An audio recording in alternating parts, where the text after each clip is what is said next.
Hello there, everybody.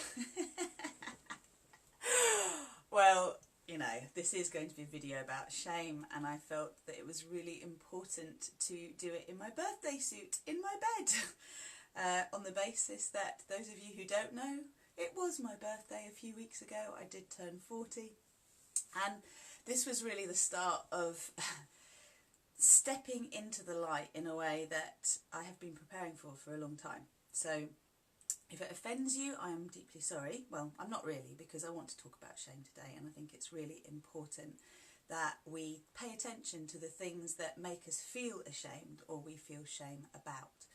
So welcome to everybody who's going to be joining me. I was recently in Amsterdam and I made the little teaser video. Hello Cherie, welcome, welcome. And I was basically talking about the fact that, you know, there I was, second time this summer in Amsterdam. I haven't been anywhere this year except to Amsterdam this summer. And, you know, both times, you know, there was an invitation to go. It wasn't something I'd kind of thought to go and do. But, you know, Amsterdam's a beautiful town of culture, and it has also got the dark side, which is the decadence and the debauchery in terms of the red light district, the freedom to be able to smoke weed, the coffee shops, and just the general openness that is there. Now, for me, everything is pretty symbolic, and hello everybody who's joining. Please do share if you want to say your name. It'd be lovely to say hello. Essentially, you know, as a place to go, it is a place that really you can start to embrace your dark side and face your shadow. And the reason I wanted to make this video is just to get really clear on how shame actually affects our lives, and whether there is a value to it and what that value actually is. Because for me, as I'm growing into integration into the wholeness of my being, and you know, I talk about being a multidimensional being of love and light and a co-creator of my reality, the source of my creations. These are all terms of basically choosing to participate in the experience of your physical reality. And what I have found on my journey is that it is really important to be able to integrate and unify all aspects of your being. Because if we shut down aspects of ourselves and we say, oh no, this part of me is dangerous, this part of me is shameful, this part of me is not allowed to exist because it causes problems either for myself or for others, then all we're doing is pushing it away somewhere where it still has some power over us if it comes out into the light. And if we are to evolve into the light beings that we are, hello Nadina, then we are going to need to integrate all of our shadow, all of our perceived dark side, in order to be able to fully move into our light bodies and to drop the density that prevents us from being able to co-create successfully in the physical reality. So when I talk about co-creating, just to make that clear for everybody, it means setting an intention that you want to experience something, and then going about taking the actions that will help you to experience that in life. This is going on the premise that when you have a desire for something, that potential to create already exists, and you just have to line up with it. But what you need to do to line up with it is basically to clear up your resistance, to clear up the subconscious blocks, the perceptions, misperceptions you have about the world that mean that you feel on some level you're not allowed, you're not worthy, you're not deserving, it's not okay for you to have what you actually want to experience. And I have gone from many years of struggling to co-create successfully to finding myself consistently co-creating the things that I wish to experience by facing my resistance, by facing the difficulties that are within my consciousness that say you're not allowed to have this because of X, Y, Z. And, you know, I'll talk more about that later, but if we bring this back to shame, we have shame as something that we can project both inwardly and outwardly. And it can show up in lots of different ways. So, you know, when we blame others, when we put shame on them, it is because we feel uncomfortable. And when we feel uncomfortable, we are ill at ease with ourselves, with whatever we have been taught is correct, is right, is okay. Now I've got some notes because I wanted to make sure that I cover everything that I want to. So if you think about this and you kind of think, okay, what do I feel shame for? Do I feel shame towards my own actions, things that I have done in the past, things that I think about doing, things that I'd like to do but I feel I'm not allowed to? Or do I also feel ashamed of other people's behaviour, ashamed of things going on in the world, ashamed of things that I see? And what does shame feel like? What is it? Because it's a judgment, as I said. And there are many forms of judgment, some projected inwards and some projected outwards.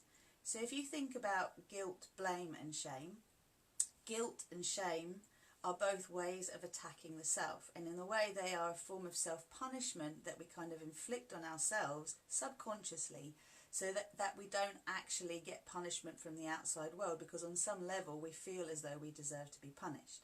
Now, where do those feelings come from? We'll go there in a second. Then you've got blame and judgment, right? So blame projects outwards. My pain is your fault. My pain is caused by something you did. And judgment is basically when we decide that we can be morally superior or in some way superior to those around us. Now, what's interesting about judgment, let me have some cacao,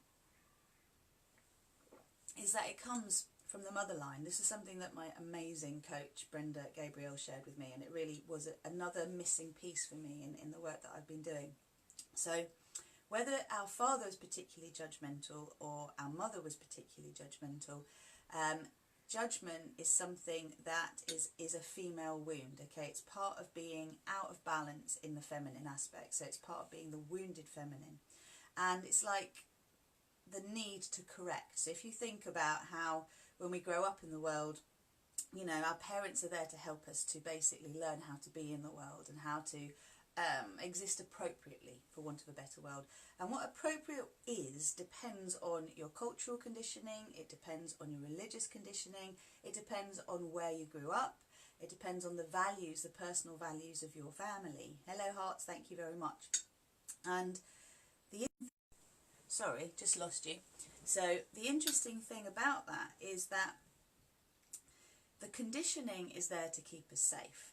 Right? It's there to help us to exist in the world in such a way that we will not be abandoned, we will not be rejected for the way that we show up. So we learn social conditioning. We learn it's not okay to hit and pull other children's hair when we're growing up. So hopefully we learn the idea that it's not okay to hurt other people, it's not okay to hurt ourselves, and it's not okay to hurt the environment. And animals. So if you consider all sentient beings as it's not okay to hurt others. But depending on our cultural conditioning and depending on our religious conditioning and our societal conditioning, what is and what isn't okay can really vary. In our third dimensional matrix existence, which is the matrix of fear and control, which is all the mainstream stuff that we come across when we connect to the media and we connect to institutions and we basically take part in the mainstream system, basically tells us that it's not okay to do anything other than try and preserve ourselves in order to be able to make sure that we are going to be okay, often at the expense of others. So the concept isn't about creating unity and harmony and integration. It's about separation. It's about trying to better yourself so you have a better chance than everybody else around you to succeed. And if you bring this back to shame, you can think, well, isn't that shameful? You know, if we're going to look at judgment, if we're going to look at the way that we carry on as a mainstream collective consciousness, how proud are we of the way that we actually exist? How proud are we of the choices that we make? How proud are we of what collective values actually are? And as we grow up, we either become part of the system or we go against it, okay? So we either rebel against the conditioning we had or we become congruent with it. But in both instances, there will be some compromise, okay? So if you go along with the standard narrative, if you go along with the conditioning that you were given, then you basically may well find that you're at odds with yourself because that conditioning doesn't really resonate in truth for you, but you've taken it on in order to gain the approval of others. And if you rebel against the conditioning that you actually had, you can end up feeling shame for the fact that although you're standing against something because you don't feel it's right, you're also not at ease with what you're choosing for yourself fully, because it goes against what you were taught is okay. So what I'm getting at is shame is like a big black soup. And when I say black soup, that's the wrong, dark soup is the right answer, because it's like it's going into this collective unconscious where there's all this discomfort that we don't really know what to do with, and we can't sit easily with emotions that are uncomfortable. So when we encounter them, we either project them inwards and we can end up physically ill with this, okay? It can affect both our physical health and our mental health, and also our fertility, which I'll go into in a second. But it's also, or it will project it outwards. We will start making it about judging and blaming others. And here's the other thing about judgment, shame being a part of it, is that really, what is it? It's a way of you elevating yourself above others, which goes back to this third dimensional matrix thing I was talking about, in order to make yourself feel better about yourself, that you're not the absolute worst in the pile of shit, that actually there are worse than you. Because we all have some deep core wounds as a result of our early conditioning. And that is that if we don't go along with the program, we will be abandoned, rejected, or potentially we will feel betrayed. Okay, because if we speak our truth and our truth is not what the others actually want us to say, then we are going to in some way be pushed away. And this feeds into the idea that we're just a piece of shit, we're worthless. If people really knew what we were like, then we would be, we'd be thrown to the curb, we'd be abandoned and we'd be rejected and potentially betrayed. So this comes back to this need to sort of hold things in and to not be in honest dialogue with those around us for fear of the fact that we are going to be ostracised, that we're going to be pushed away. So if you take this back again to this idea of how you grow fully into your power, which is what I'm all about and what I've been working with, then you can't have this kind of separation consciousness going on inside of you. It's not possible to be able to think against things, be against things and not integrate the discomfort, the uncomfortable feelings that come up for you when you go, all right, if I don't judge this, what does this bring up for me? And if I take this back to feeling sick, because, yeah, we're getting there, we've got quite a lot here. So if I talk about getting ill, okay, the whole thing with getting ill is really, we have a huge issue here with depression, with anxiety, with social anxiety. I mean, think about what social anxiety is. It's fear of being rejected and abandoned again, isn't it? It's fear of not being good enough. There's this sense again that somehow our truth isn't okay. And when you talk about shame, and you talk about sexual shame, and you talk about the fact that the different forms of shame that actually exist are ones that ultimately are either going to be poisonous towards ourselves or to others. You're going to be in a position here where you're thinking, all right, what do I do? What do I do with this? I have things I want to explore, but I don't feel it's okay to explore them. And if I explore them and other people find out, they are going to judge me. And if they judge me, then I'm going to be pushed away again. So I'm not going to explore these things. We can take on shame as a result of our conditioning from our family, and also as a result of our early experiences. If we've been told to keep secrets, if we've been told that, we've been through any kind of sexual abuse, for example, if we have found that we have been told that what we are is not good enough by early sexual encounters, all of these things leave their mark, and what they do is they end up being pushed further and further inside of us, and they don't get a chance to be brought to light. So this can end up showing up in the fact, again, if you look at the rebellion I was talking about, sexual rebellion would be kind of moving out of the moral comfort zone and exploring things that are beyond the standard okay, and then you would then have playing really safe and really not being open to exploring anything, because the conditioning is there that says this is good and this is bad. And how comfortable we are in our own bodies, again, here I am naked in my birthday suit, it's apparently not okay to be naked, because that is somehow engendering some kind of sexual connection. It's a sexualization of a naked body is where we've come to today through the media. So if I was naked and I was talking to you and my boobs were out, I wouldn't be on Facebook, I'd be banned. But, we have indigenous indigenous folk walking around with their boobs out all the time, because boobs are for feeding babies primarily, and they're also pleasure zones. And this takes me back to what I was saying about fertility, sexual energy and creative energy all being part of the same thing. Women tend to hold shame in their wombs, okay? And this is obviously because we're told what good girls are and what bad girls are. Our early conditioning in terms of the gender wars that exist says that, you know, girls need to preserve themselves because boys are only after one thing. And when you hear the sort of gender conditioning towards men, it will be that women are manipulative and will use their sexual energy to try and dominate and gain power over you. This is very abbreviated, but you get the idea. So here we are with this idea that our sexual energy is somehow negative, bad, it needs to be controlled, it's something that needs to be shut down.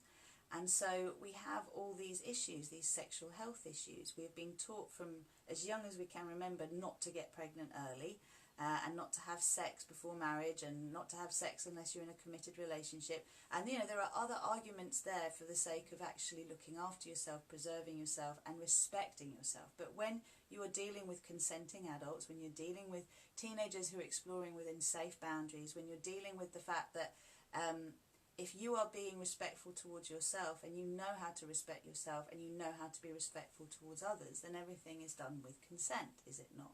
And you can explore to discover what is your pleasure, what you enjoy.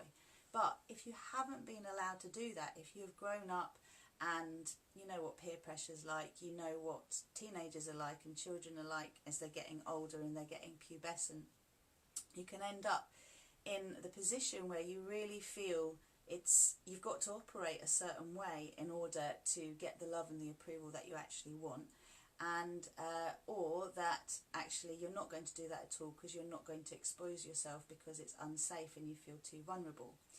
Again, these are the two extremes of how we attack internally or externally, you know, in terms of whether we project our pain towards others or towards ourselves. But there are many, many people out there in the world today that don't have a healthy relationship with their sexuality. They don't have a healthy relationship with their womb. They don't have a healthy relationship with their penis. They don't have a healthy relationship with their vagina because of all of the conditioning that they've actually had. And to go into what I was talking about in terms of our childhood heroes, I kind of asked you the question before about who your childhood hero was, and it's almost quite funny to say I've been ashamed to say that my childhood hero and my favourite music of all time has always been Madonna. And actually recently I watched an interview with her, and she's 60 now, she just turned 60 as I turned 40, and I was like, oh my goodness, she's put on some weight. Oh my goodness, she looks like a normal woman. Oh my goodness, she's a soccer mum. Oh my goodness, she's moved to Portugal for her children. Oh my goodness, wow, who has this woman become? Because if you actually think about how she came out and how she became popular in the 80s, it was all of this blasphemy in terms of the crosses that she was wearing. This is the religious shame that we can have, which is connected to the sexual shame that we have. You know, she was wearing her bras outwardly, openly, all this lace, all this sexy stuff, and it kind of blew everybody out of the water because it was a different way of showing up. She was using her creative and her sexual energy to be a real public figure and a real force for in-your-face change, because so much of what she did either caused people to point fingers at her and say it was shameful, or it brought up feelings of shame. I will never, ever, ever forget seeing her do that masturbating scene in the Blonde Ambition tour on the bed and being like, oh my God, what is she doing? And kind of cringing. Then watched In Bed with Madonna, In Bed with Rosanna. And, you know, her talking about her dad having watched the show and her stepmom and how she felt about that. And, you know, she really brought shame to our face. I know there's loads of other people that have. And we do get to a point in society where we can say, all right, what do we want all eyes to be exposed to? Vulnerable young eyes, you know, what do we want to expose ourselves to? What do we feel is okay and isn't?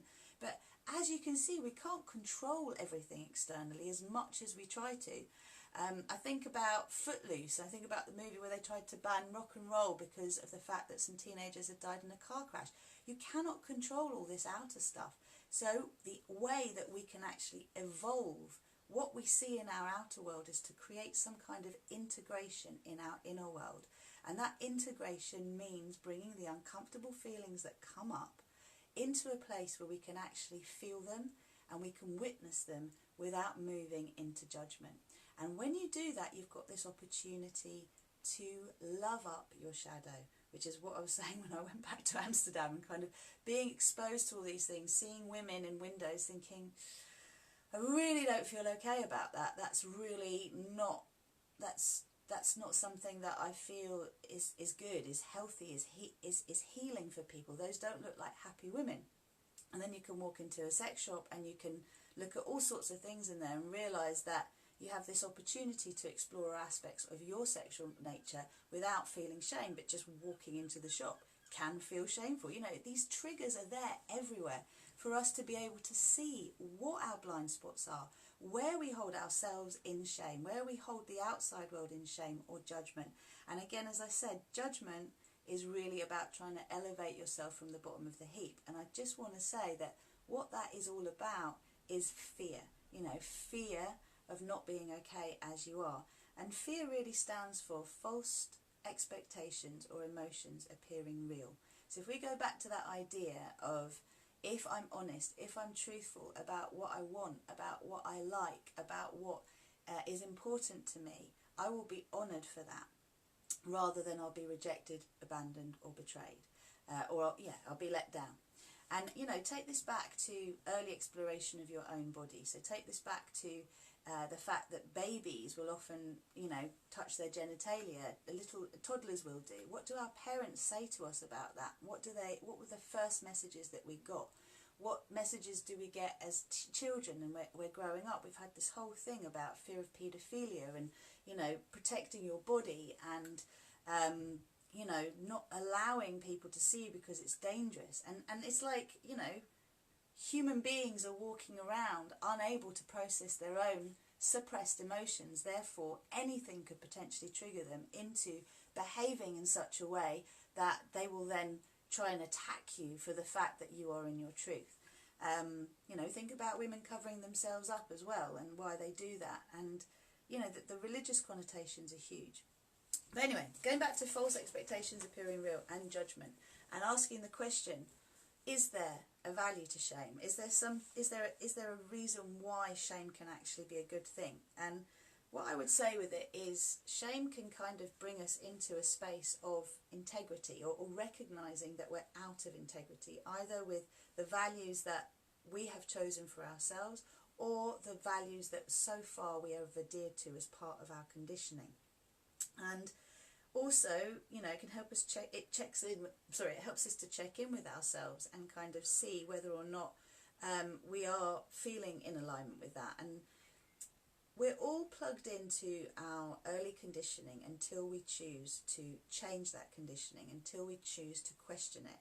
And if we are bothered by judgment, either external or internal, or shame, or any of the other myriad of things that kind of go on in terms of that, the guilt and the blame, then we have this opportunity to actually start to look into what our authentic self is. What I put here is more parts of me coming up that need to be loved. Okay, but is there a value to shame? Check in that says I'm out of alignment with my authentic self. So what this means in my writing that I can hardly actually understand is that if we are feeling emotions that are challenging because of our social conditioning, then we are not going to evolve into a society of peace. We're not going to evolve into a global culture of love, of unity consciousness and of understanding and health and healing if we do not challenge these collective values that we have all been conditioned by. Because if they bring us into a state where we want to suppress aspect of ourselves or aspects of society, then something is off. You cannot suppress something without it having power over you. The only way you can move out of something having power over you is to bring it into the light and to love it up. And that does mean, therefore, looking at discovering who you really are beyond your conditioning, because our personalities are not who we really are. They're our ego selves. They're the parts of us that have been programmed to survive that we've been born, or that survive the world we've been born into, i.e. our family, our culture, our religion, you know, the world around us. And I want to bring it back again to fertility and mental health, because I've seen a huge rise in fertility issues and in mental health issues. And this is all part of something I consider to be post-World War trauma and birth trauma as a result of that, and separation and all sorts of things that happened a few generations ago that are really affecting us. But in terms of where we are today, we're kind of facing our own extinction if we don't actually start to undo the damage that is present, that is causing so much pain in us.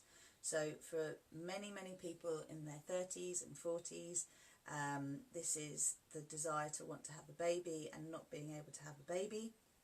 Part of it is environmental factors. It will be environmental stresses like endocrine disruptive chemicals and EMFs and all that kind of thing, lifestyle choices. But a lot of it is internal conditioning. When I work with my fertility clients, it's a lot of emotional and psychological reprogramming that I need to do in order to support them to feel safe to become parents, because often they have so much shame and judgment locked into them that they're not even aware of. And it can be to do with how their mother was with them, or their father was with them, their early lives, or their conditioning, their experiences that led to shame and sexual shame. So sexual shame, physical shame, emotional shame, psychological shame all lead to some kind of fertility issue. Because in order for us to be able to make babies easily, we really need to, sorry, I know Sharice just put something there. What's EMF? EMF is electromagnetic frequencies. So EMFs are basically Wi-Fi signals, mobile phone signals, radio waves, all that kind of thing that kind of scrambles our natural biorhythms and our own electromagnetic field. So let me come back to where I am, which I think was talking about fertility again. Yes, so when we want to undo the problems that we're actually encountering in the world today, we are going to need to look inwards first in order to change things in the outer world. And when we look at depression and anxiety, you can see that depression is kind of like an exhausted nervous system, and anxiety is an overworking nervous system. Now, both of these point to being in a state of fight, flight, freeze, where the sympathetic nervous system is in charge. And that means that instead of our blood being circulating mainly around our organs, our vital organs, it is circulating around our extremities. So it affects our digestion, it affects our fertility, our ability to conceive, because we have issues with our gynecological health. And it also affects our ability to think clearly, to process information without getting triggered. So we end up in a state where the outer world is constantly affirming our beliefs about ourselves and the world. Because I think the scariest thing that people come to learn just before they find me, and often as they're working with me, is that life is ridiculously subjective. There are 7.7 billion people on this planet, and many of us are hooked into these collective unconscious beliefs, subconscious beliefs, which is why I was talking about collective shame and what Madonna did for the world in terms of actually getting people to bring shame to the surface and to feel it, and therefore to start to process it in some way and look into themselves. But also, the collective shame is there as an invitation for us to look a little bit deeper now and to say, okay, this isn't who I want to be. This isn't going to work for me. This is causing big problems to my emotional, my physical, and my mental health, and it is time for this to stop. If I am going to be able to look inwards and to start to find some peace with myself, to start to find some truth with myself about what I like and what I don't like, about who I want to be and who I think I am, then we're able to start pouring love on the judgment, on the guilt, on the blame, on the shame. And it's something we all really need to embrace if we're going to move out of this place where, you know, it's even being anti-war. It's the war against cancer. It's the war against racism. It's the war against gender differences. It's the war against whatever. We're creating this separation again, this polarity consciousness, which again creates judgment and feelings of shame and guilt and blame. And if we're going to keep doing that in the world, and we don't do the inner work that's going to help us to see life differently and also to feel different within the world, then we're not really going to be seeing much change in a positive way, and we're just going to be seeing in the long term more and more sickness and more infertility. The biology is very interesting. You can look up The Biology of Belief by Bruce Lipton, also The Honeymoon Effect. You can look up Candice Pert's Molecules of Emotion. These are books by scientists that kind of explain what goes on in our physiology as a result of our perception of the world around us. And this is why it is so important to start to challenge the things that we judge ourselves or other people for, we blame ourselves or we shame ourselves for, and others. Now, so the choice is we can stay as we are. We can keep passing on the good advice we have received about the world to others, to our children, you know, to the people we come across, and try and get them to adhere to the way we see things. Or we can start to do the deep inner work that allows us to be more in our authenticity. We can be more in our truth. We can discover who we are beyond our conditioning. And the simplest tool I could offer you today that would actually help you to start to observe where you are in a state of judgment, where you are in a state of shame more than you realise, is just to make a choice to start to observe rather than judge what you see and what you feel. And it's like making the move from the solar plexus and the throat, which can often be tied together, into the third eye, where the third eye is the all-seeing eye, a bit like the big brother eye, that just observes everything, but without the narrative of judgment. And what that will allow you to do is just to perceive how much of your experience in the world, how much of the way your head gets boggled down, your physical body gets uncomfortable, your emotions get tight, is the result of how you are perceiving what you are seeing and how you are interpreting it. And when you start to just observe, to breathe and observe how your body responds to the things that you think and you feel and you see, you will then get a sense of how much of you is being triggered all of the time, because this goes back to what I was saying about the sympathetic nervous system, the fight, flight, freeze. The world is constantly triggering us, and we can either try and avoid triggers at all costs, which basically makes us a recluse or really shut down when we're out and about in the world, or we deal with it all, we bring light to it, and as a result of that we start moving out of the need to feel shame and judgment as a way of validating our existence.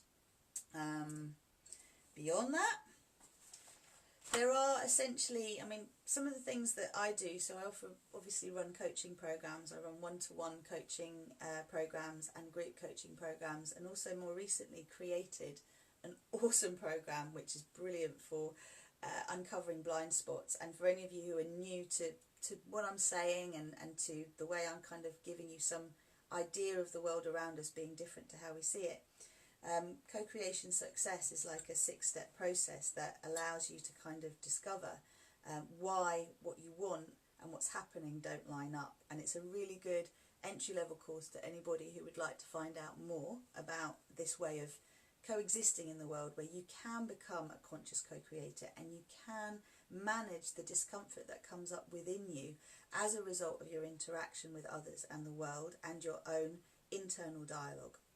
And as part of the program, I say that there are 5 elements in creating true and lasting change, because you can deal with just your conscious mind, which is what I was saying before about starting to observe everything without judgment. But that is like the 5 to 10% that is the tip of the iceberg. Whereas if you actually want to deal with things that are going to help you to have true and lasting change, which actually involves on every level, it means your fertility issues being able to be looked at, your issues with fear being able to be looked at, your issues with empowerment, your issues with freedom, with being in your authenticity, with having healthy relationships, with having better finances, with finding that you're living a life that you want to live rather than a life that you actually have to live, then that all requires true and lasting change. And in order to do that, there are 5 steps involved in that, or there are 5 aspects that you need to cover. I'm not going to go into them now because they're the sort of things that I go into when I talk to people about the courses that I offer. So what I was going to suggest to you is, if you haven't yet subscribed, liked Facebook, then please do like the page. That would be great. And you can subscribe to the Rosie Glow YouTube channel and get on the Rosie Glow website, which is soon to be changed. So please forgive the fact that it's in a state of shifting. It's transmuting and it's integrating into newness.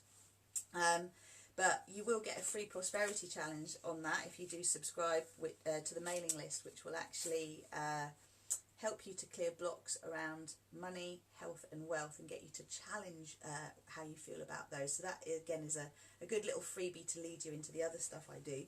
But I would suggest you send me an email if you're interested in co-creation success, and I'll put this in the comments box after. Just send an email to rosanna@rosieglow.com and put co-creation success in the subject heading, and I'll be able to get you some information for that. And if you're interested in finding out more about the elements that are involved in you creating true and lasting change, those 5 elements that I mentioned, and actually how you go about doing that with me, then you can send me an email and put coaching in the subject heading, and I will then get in touch with you to arrange a coaching call. So I haven't been very good at looking at all of the different comments that anyone's made. So if you're still on the live stream, do you want to just comment again if there's anything you wanted me to address? I feel like it's really important that we are talking much more openly about shame, because I know in Greece there's this whole thing where they say, shame on you. And it's like, you should be ashamed for what you're doing. And you know, if someone is kicking a dog in the mouth, that's really not okay. If someone is causing pain elsewhere, that's really not okay, is it? But do we want to be putting shame on people, or do we want to be showing that that is not the way to be living life, that love is the way forward? Let's just see what we've got here. Really interesting about shame. My bed rest has made me feel ashamed about my high-risk pregnancy, but from other people's judgment, I realise now, not mine, giving me lots to think about. Actually, Zelina, you know what? You've really hit on something there. So often the shame that we feel is actually not, it's because of what we feel other people will think of us. And it's massive when you discover that. And this, again, really teaches you about the conditioning that motivates you. One of the questions I'll end with here is, you know, how much of your life is actually motivated by fear? And how much of your life is motivated by love and inspiration and excitement and the desire to create and to share creations? Because even, like, you know, I'm a Greek person, we're pretty vocal. You know, when I was at school, I was bullied for being loud. You know, I was bullied for being friendly by kids that never knew me. Thank you, Ian. So electromagnetic force for the EMFs. Anyway, I think that's it. I think we're going to leave it there. So I'm happy to have another conversation about shame. And so if you find you have things you would like to talk about, or me to kind of go into in terms of going beyond this, then send me a message, PM me, and if there's a particular aspect of shame or any of the things I've mentioned you'd like me to cover, then I will gladly cover them. And if you are open to it, I'm going to be doing a video on judgment. I think that judgment would be a good one to actually go into a little bit more, and we can understand a little bit more about how that shows up in the masculine and in the feminine and in the wounded inner child. Because if we want to move beyond judgment, then we are going to need to evolve our inner family. This is something that I offer through the Co-Creation Success course as information, but I'm happy to touch on judgment and the poison of judgment. But for now, I'll leave this with you. Thank you so much for sharing this time with me, and I look forward to your feedback. Take care. Can I get out of this bed without exposing my body to end this video? The shame, the shame, the shame. Bye now.